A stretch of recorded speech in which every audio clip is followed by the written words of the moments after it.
You've performed in a lot of countries other than here? Not too many, really. Mexico City, Canada, London, Frankfurt, Copenhagen, Amsterdam, and Stockholm. But most of the United States. Are audiences the same everywhere? Nope, they're not. They're not the same. London, they're very, very hip over there. And in Frankfurt, I noticed that they were quite rude. The people in Stockholm were nice. Mexico City, well, rather boisterous. They drink a lot and really, yell and everything. We're going to try and go to Japan for that expo thing, play there, and we're going to go to Australia. And I like traveling around, That's the best part of this business is, you get to change your locale a lot.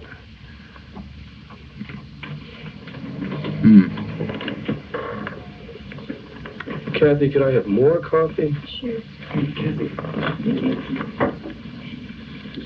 Coffee's really dangerous. Man, I'm finally starting to wake up, Howard. Let's get into some heavy stuff now. How did the Doors come about in the first place, then? Was it while you were still in college? No, it was after I got out of college, and I wanted to see.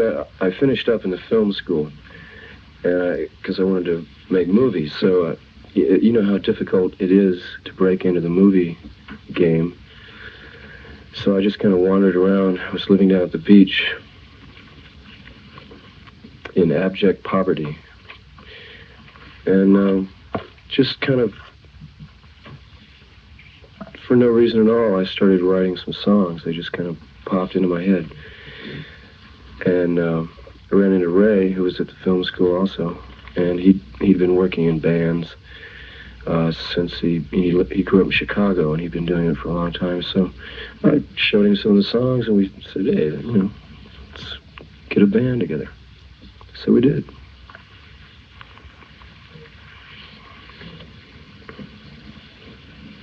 How did it come about that you were the singer? Well, I suppose because, the person that writes the songs ought to sing them because he's the one that, must feel it more than anybody else. So since I was writing most of the songs, I just gradually became the singer.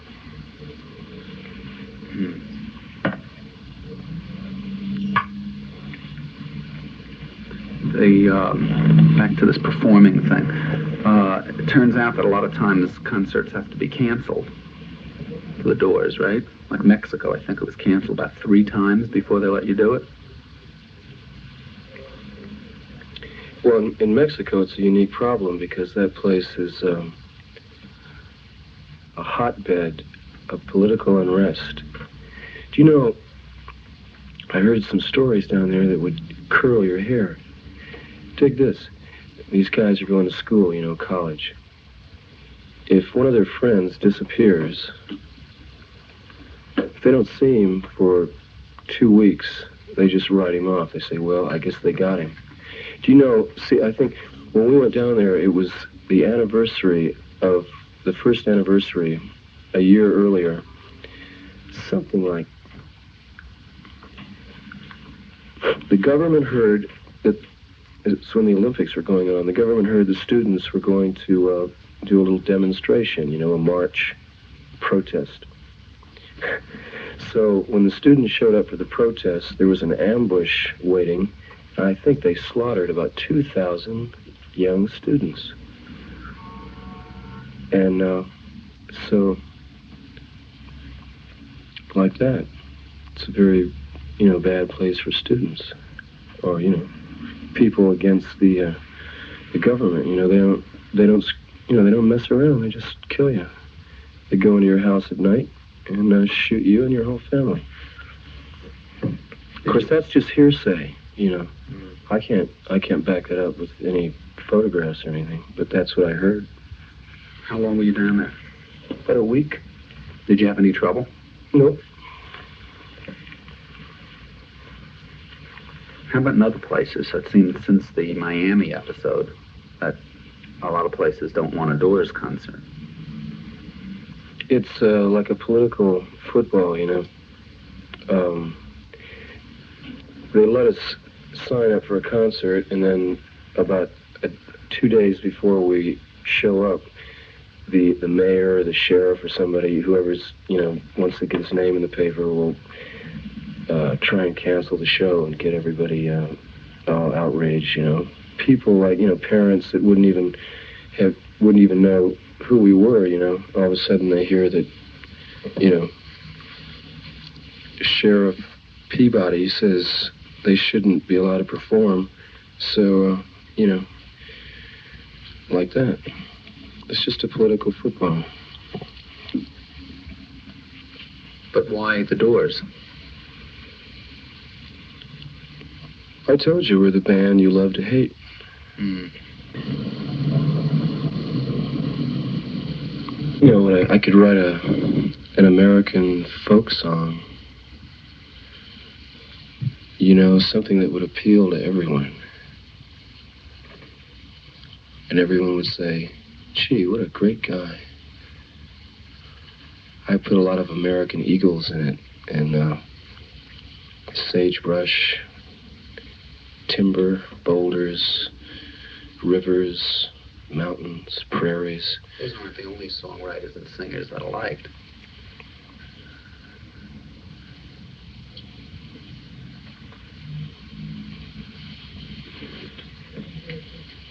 Who do you like? The best. I'm not talking, you know, no particular age group or style of music or anything, but who do you like the best in music? Dylan. I knew it. Why'd you know it? Because your hair is so curly.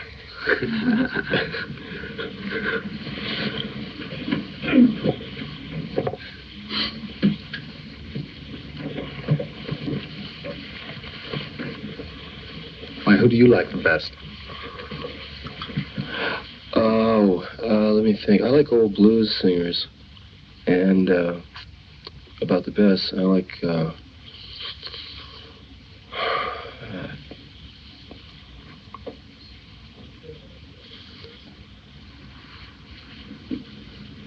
Stravinsky. I like him. And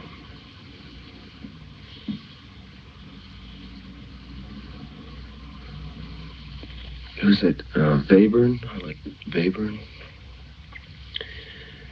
And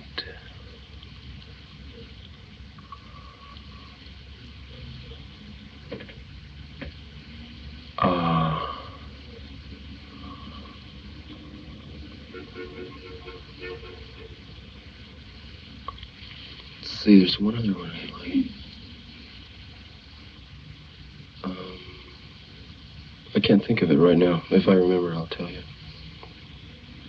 How about rock? Mm-hmm. I like it. But who?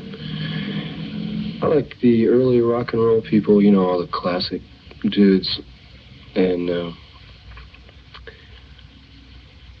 some of the modern English groups I like, and some of our local talent is also very good.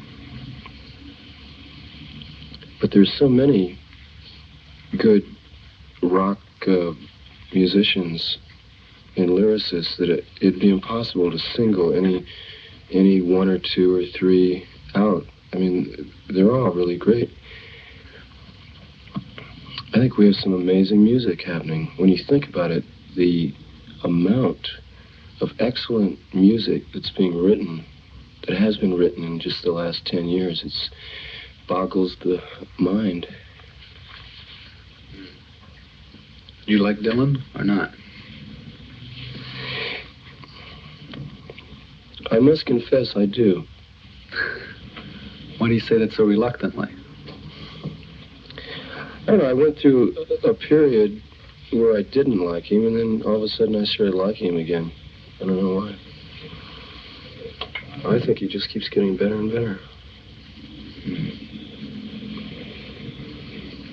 Before you mentioned this Irishness thing, you know, that your Irish humor, is that the key to getting along with you or understanding you?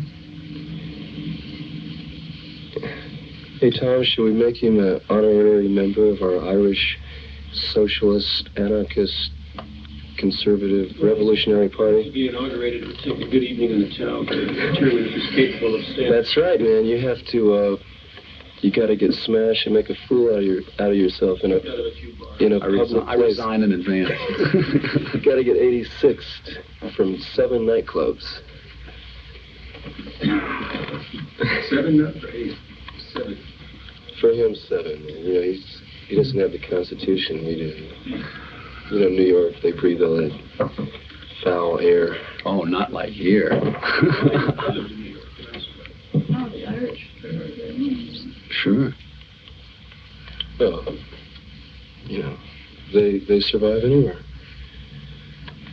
It's their sense of humor. I'm beginning to wonder if your closest friends aren't Irish. Let me think. Yes, I would say that's true. That's about the only people I hang around with, except for the Italians. Okay. I think I got it. I think you did too. Man. I got it.